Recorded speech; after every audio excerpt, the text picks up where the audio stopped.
Part 2. How World War II impacted Greenland and America got involved.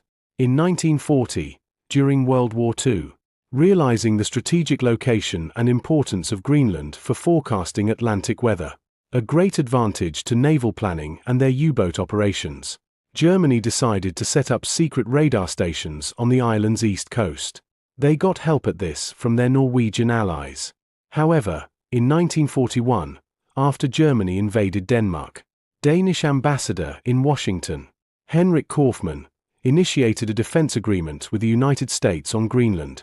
America proceeded to set up an extensive array of airfields, seaports, radio, and weather stations of their own at some strategic locations on Greenland.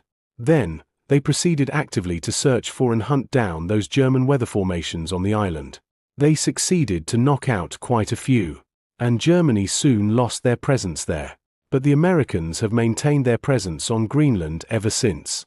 But then, America has made several attempts over the past 1.5 centuries to acquire the island. The first on record was in 1867 under President Andrew Johnson, when Secretary of State William Seward also wanted Iceland, just after the United States' successful purchase of Alaska from Russia. In 1910, there were propositions of land swaps with Denmark. Those ultimately failed. Then, in 1946, under President Harry Truman, the United States secretly offered Denmark to purchase Greenland for $100 million in gold. It was rejected. The island remained under Denmark and eventually came under the umbrella of NATO protection, as Denmark became a member of the Security Alliance. Again, in 1955, the U.S. Joint Chiefs of Staff proposed acquiring the island, exploring as far as seeking a 99-year lease on the island for bomber and missile defense capabilities. Then again, in 2019, during his first tenure, President Trump once again raised the issue, but at the time it had sounded more like a superficial wish or fancy. Now in his second term, that idea appears to have acquired an entire life of its own, with Trump viewing its acquisition as vital for economic advantage over rivals China and Russia.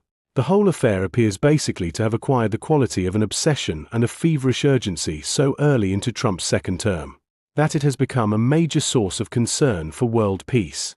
Donald Trump has a plan, and he is not being repentant about it. Many will observe this upheaval across the world today and ask, why are we seeing these happenings now? It has not always been. So where do they come from? Well, the answer is probably that this has been there quite a long time, at least in Mr. Trump's architecture. We only need to remember his campaign slogan of "Make America Great Again" to gain some glimpse and an understanding. Yet over 85% of the population of Greenland, including their elected public office holders, have overwhelmingly rejected President Trump's overtures.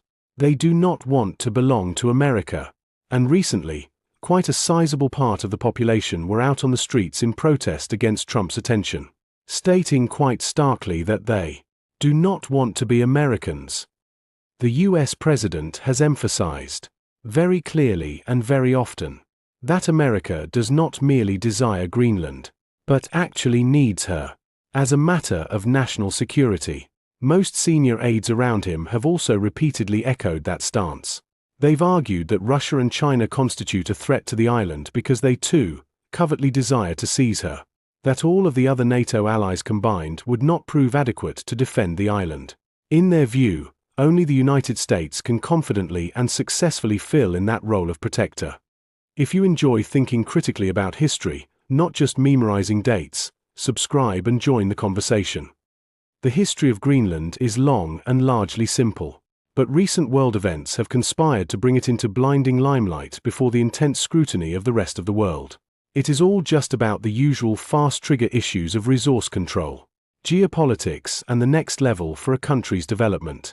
As is usual in the setting, countries often begin by questioning the relevance of status quos, and even some long-held, promoted and defended international law concepts.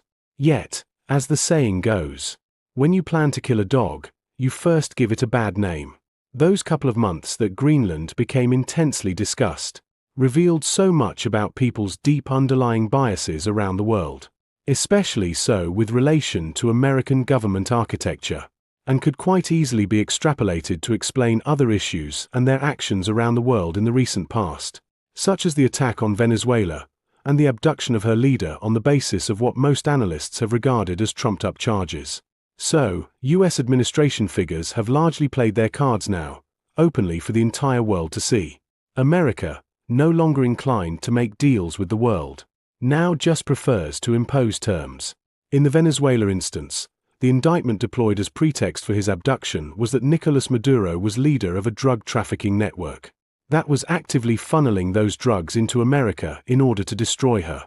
And one reason that Trump gave for the planned attack on Venezuela was that they had stolen US oil.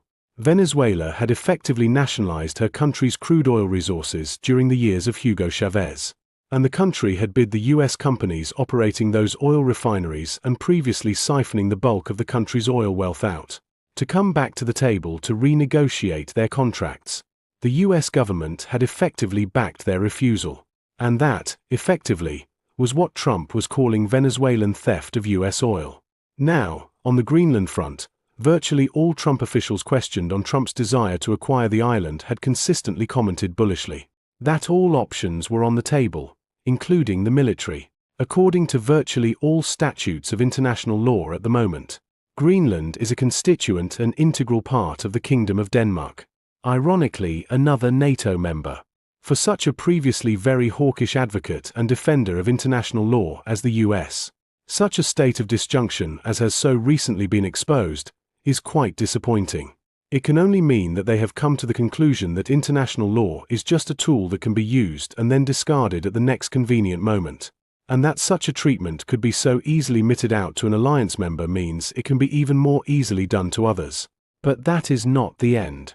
Coupled with many other statements that were released by administration officials, one ultimately came out with the bombastic notion that Denmark is actually occupying Greenland, and Trump wasn't even too sure if Greenland should be called a land, calling it a piece of ice. At the height of the crisis, he had even threatened an E8 group of European allies with punitive trade tariffs as response to their open opposition to his aggressive Greenland takeover overtures.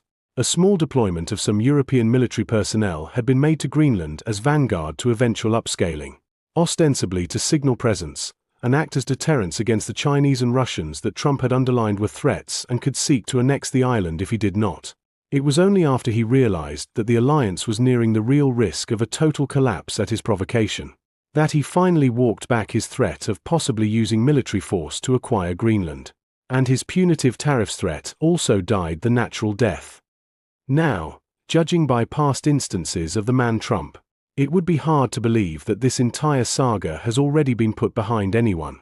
This might still come up later, from another angle, in another guise, and America may yet still attempt to acquire the island by ruse or intrigue.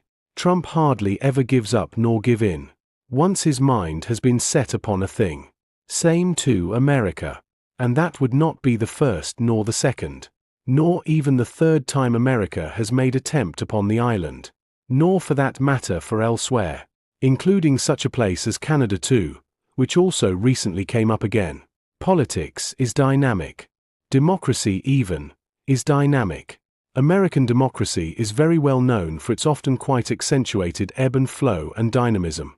I do not make attempt to believe we have heard the last of this yet.